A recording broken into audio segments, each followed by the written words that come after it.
Good morning from the Oobly Drag way. I think I'm going to mess that up every time.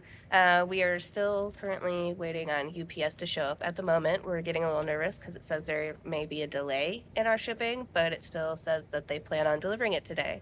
It is 10 o'clock, and we can't get UPS to answer any questions. So we're trying to figure out a possible plan B. Texas to the pits. Texas to the pits. Good morning, everyone. With everybody. Drivers, mini bike drivers, spectators, come and see Tracy at the Summit tent by the tree here and get signed on in so that you can have tech cards, wristbands, everything else put on. Once again, everybody, please come to the Summit tent, see Tracy, to get signed on in and get your tech cards. Take care, everybody. Good morning. Sorry, there's another event going on today. There's a lot of cool gaskers that we get to look at while we wait. But yeah, that's our current situation. But we'll get back with you. We are currently riding the scoop to town. Don't waste your money on a GoTrack Segway. We're hauling like 400 pounds of beef on this thing. We're cruising 19 miles an hour. Yeah, luckily the Oobly Dragway is like not even a half a mile away from the town. 3/4 of a mile. She don't know. Like the houses are right at the track. Oh yeah. So check it out. Cruising. But so far we heard from UPS. They put our package to get delivered on Monday, which does us no good, even though it was paid for Saturday shipping.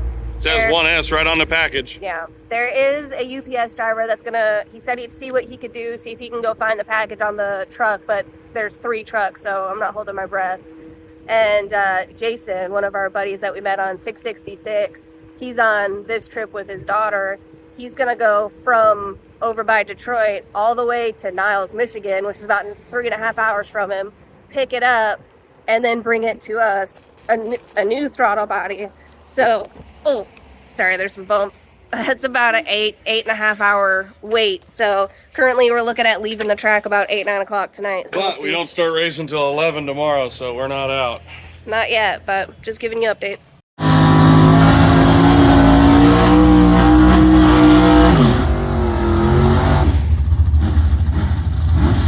What do you think? Who's gonna win? I don't know. I got my money on the old farm truck over here. Oh, that's what I was gonna pick.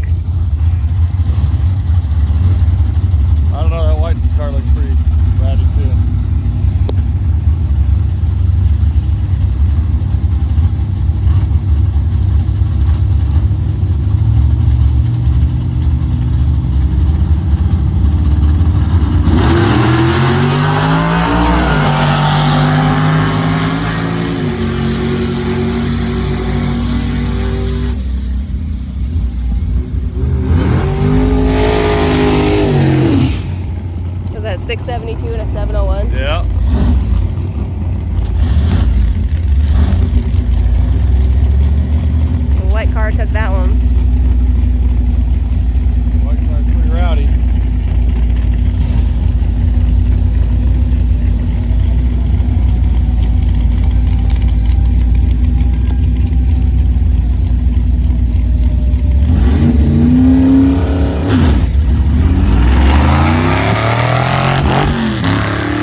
teaching right now.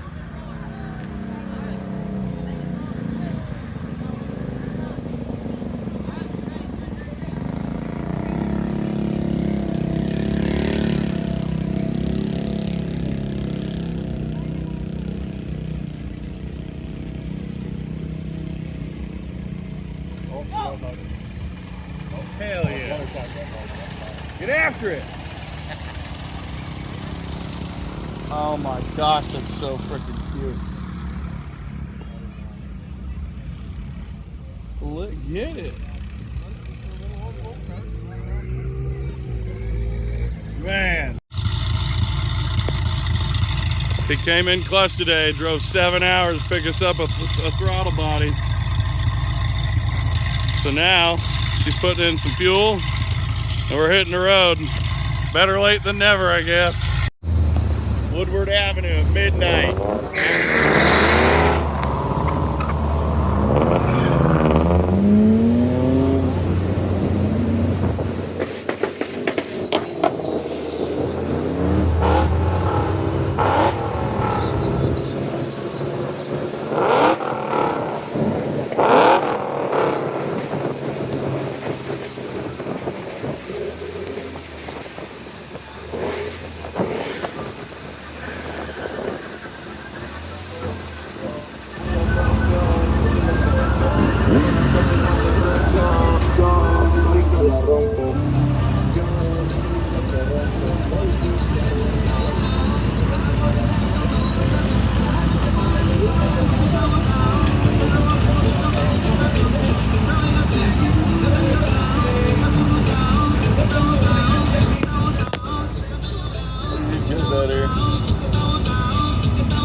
These folks want a show.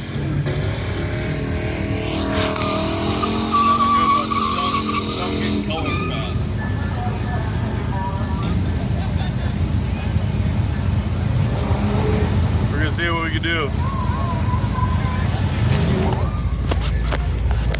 Absolutely.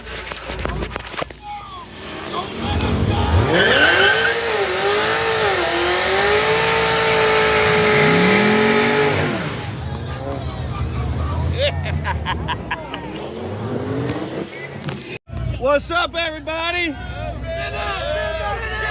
Here's the thing, there's a cop. They won't catch you.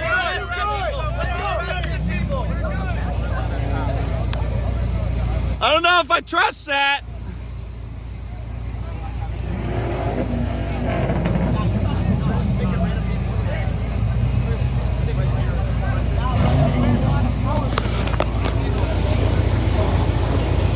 Boy, look at all these people. I want it too, but I also want to not get arrested. Why? They're not even in their car. They can't see you. They can't. They're not even in their car.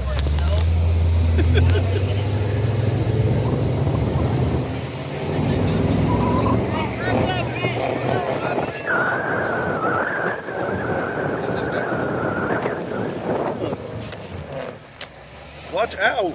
I am.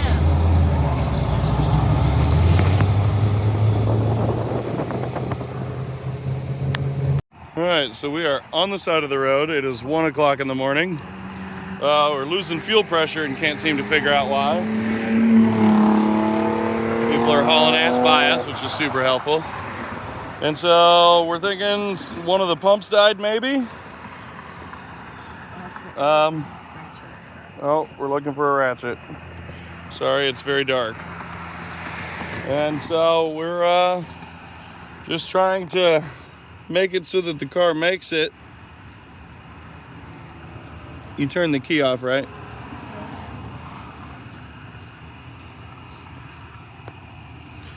So, already lost one nut, so we're really hoping not to lose another one.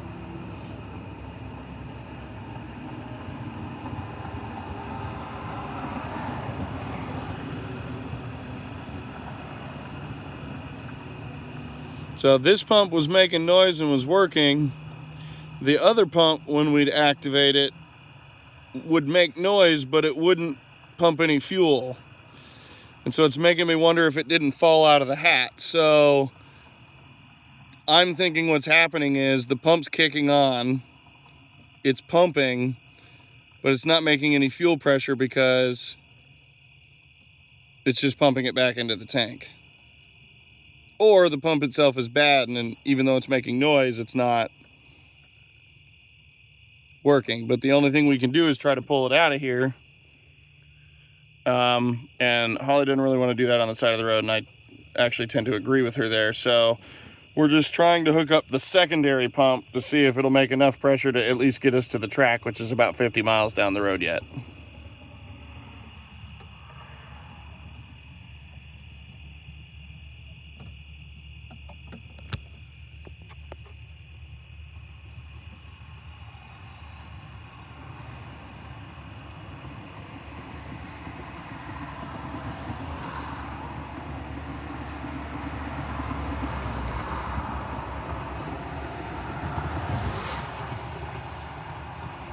And there goes the state police officer just leaving us sitting here. That's nice of him, huh?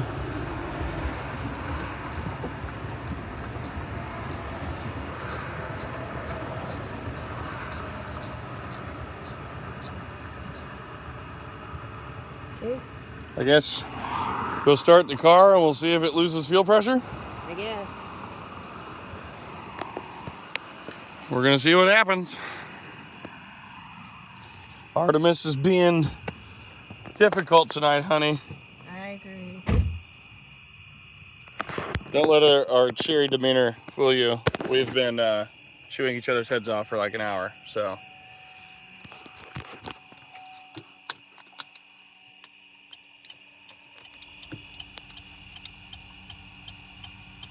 Now we have no fuel pressure.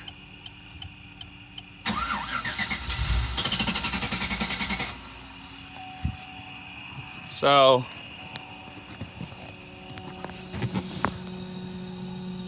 pump's running. We have 0 fuel pressure.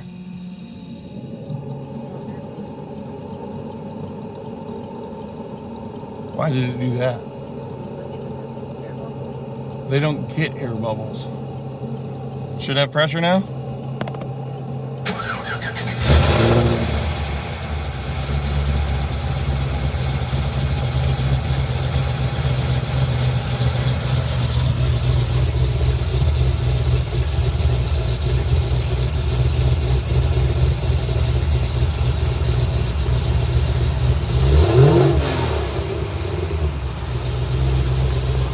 Try it again. It's staying up over 40. Well, let's put shit back in the car haphazardly and we'll see how it goes. All right, 1 o'clock in the morning. Artemis is officially fuel pumpless, which is super fun. Now, why are we fuel pumpless, Holly? Well, something was happening in the tank where it literally was coming apart. So, what exactly happened? Explain it in detail for the people. Oh, hey, we gotta be careful. We're losing lock nuts off the top. Yeah, I said it there. Okay. Well, there's 2 more, the 2 little ones. Yeah, and there's one. And one right there. Yeah, the ones in the car. Okay, well, here, just tip it over so we lose them. So we don't lose them. Okay. So we'll just do this. Okay, so basically if you look here, guys, we've got this threaded rod that threads into the billet hat, and there's a spring on it so that when it pushes down, this stays on there or whatever. And when we opened this thing up, or when Holly pulled the pump out here, this was laying in the bottom. And what the problem is these pumps pump into the hat, right? And this like goes into the fuel regulator at the bottom and then goes to the feed or something. Something's weird here. This is the return. So that's the return. This is the feed. Well, regardless, these pumps were also slid out a little bit, and we pushed them back in already. But basically, with them sliding out, I'm wondering if they weren't losing prime.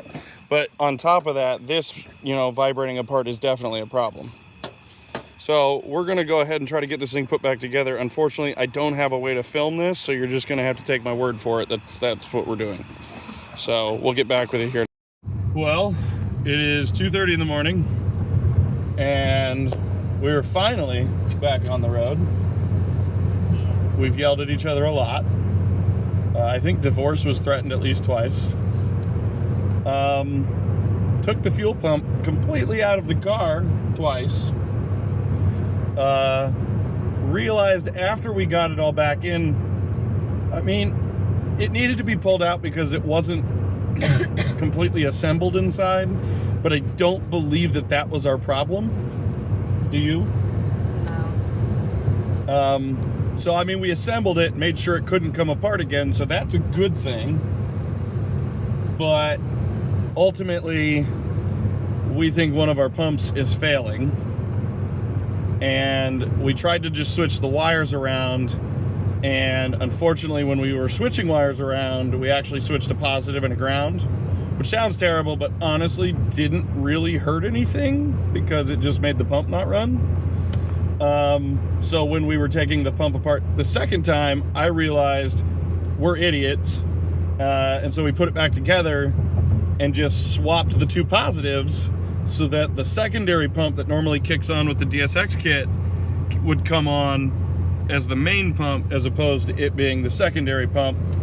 And well, as you can see, we are driving down the road and our fuel pressure isn't dipping anymore. So we're unsure of whether or not we'll be able to race tomorrow. We're probably just gonna send it and see what happens. And if the fuel pressure dips, we'll, you know, get out of it. But I guess we'll just have to see.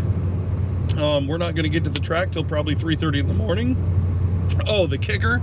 I don't know if you can tell in the video here, we are soaked through. It started raining part of the way through, which was really great because of course we had to unload all the crap in the car in order to do the fuel pumps. And so it rained on us, rained on our pillows, rained on our blankets, rained on the back seat because we had to pull that out, rained on the tent, which is in the back seat, so now that's soaking wet. Rained on all of our tools, rained in the trailer. So yeah, it wouldn't be a trip, a drag and drive trip, if we weren't completely friggin' miserable at the end of it. In a quarter mile, slight right onto the I-696 West ramp to Lansing. Sorry, we're trying to guide ourselves to the track. We don't want to take a wrong turn. We're fucking over this. So we'll catch you back in the morning. This will probably be one whole video here because we're definitely not making a video tonight. So we're just gonna get to the track, get some sleep, and slight right onto the I-696 West ramp, then slight left onto the I-696 West ramp. see what we can do in the morning.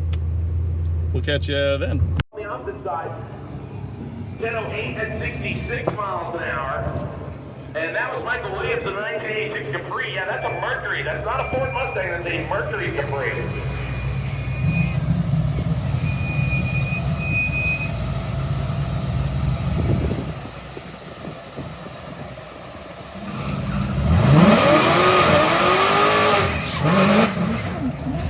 Here comes our next pair of cars. We're breaking the beams. Caddy and the Chevrolet SS sedan. Shannon Beach ran inside the 2013 Caddy CTSV. We're live against Holly Rops. Holly's out.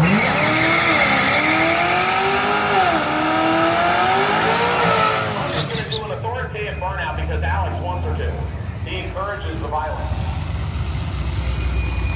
I will tell you, these two have been through a lot to get here. I mentioned earlier that they did not leave our last racetrack until almost a day and a couple hours after everybody else had cleared the facility. They were waiting for a throttle body to come in.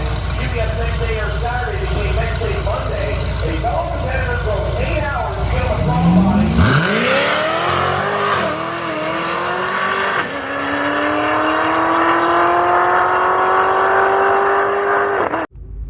All right, we are headed home. We finished the week and we're driving the car. Which is a win in anybody's book. Right. So, I kind of explained last night about the fuel pump woes, and we were very unsure about whether or not it was going to make a pass or not. We were very unsure if it was going to make a pass or not, and then it didn't. I mean, it did, but it didn't. I told Holly, pay attention to the fuel pressure, and you know, if it dips below a certain amount, just let out of it. And true to Holly's fashion, she didn't listen to me. I told her if it dips below 60, let out.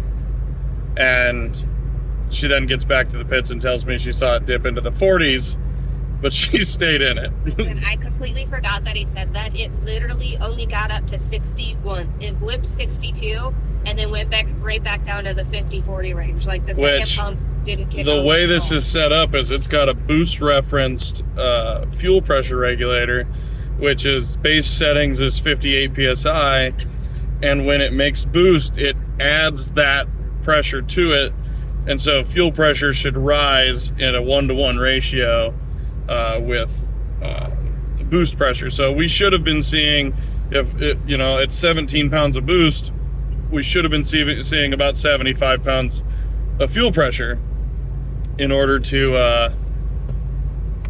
have it be working correctly. So to see, you know, 40 psi of fuel pressure, we were, you know, 30 pounds less than what we needed, which was all the indication we needed to know that the second fuel pump was just not doing anything. So it's fine.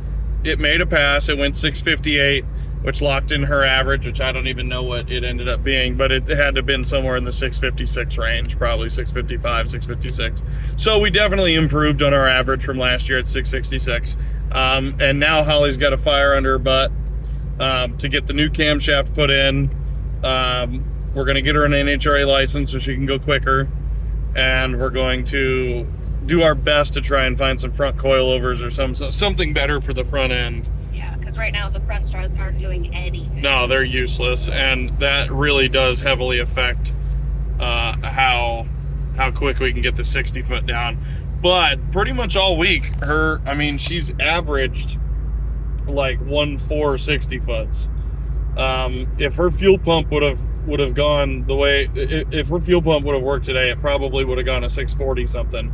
But I mean, at Obley Dragway yesterday or 2 days ago, this car trapped 112 miles an hour in the 8th, and then today it only trapped about 107, to tell you how down on power it was. So it went 658. It was okay. It was enough to turn in, and we were able to just do one pass, and it didn't hurt the car. So we're going to call that a win. We're able to drive it home. Obviously, we just can't get into boost too hard. So no more fun. No more trailer burnouts. It's all right. Worst things have happened. So we're going to get a hold of Dietrich's and let them know we had a pump failure, and I'm certain that they'll back us up and say no problem and send us a new pump. And we're probably going to purchase 1 or 2 extras just to have on hand, because sometimes pumps fail. So we're thinking maybe this pump got hurt.